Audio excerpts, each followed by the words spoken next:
Tieto vady sa neprejavia spôsobom, ktorý sa dá vizuálne ľahko zistiť v zátvorkách, ako v prípade nedostatku ohybovej výstuže v boskách v zátvorkách, napríklad vznikom trhlín a priehybov, ale naopak vedú prakticky bez varovných príznakov priamo ku kolapsu konštrukcie, v najhoršom prípade k reťazovému zrúteniu budovy.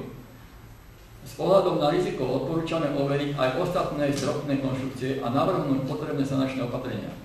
Okamžitá sanácia vyššie uvedených častí konštrukcie je nevyhnutná. Takže toto je tiež jeden z dôvodov, prečo sme prijali rozhodnutie, aké sme prijali, a ako som povedal na začiatku v úvode, som si to aj ja osobne bol ohliadnúť a zdokumentoval som si prístupné miesta a jednoznačne to bol posledný moment, kedy som sa rozhodol nakoniec pre tento návrh predložiť mestu na vypratanie budovy.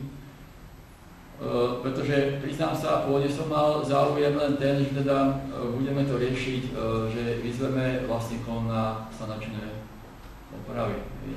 Ale vzhľadom k tomu, že to, čo som videl, tak jednoznačne nemienim riskovať nikoho, ani seba, ani úrad, ani nikoho.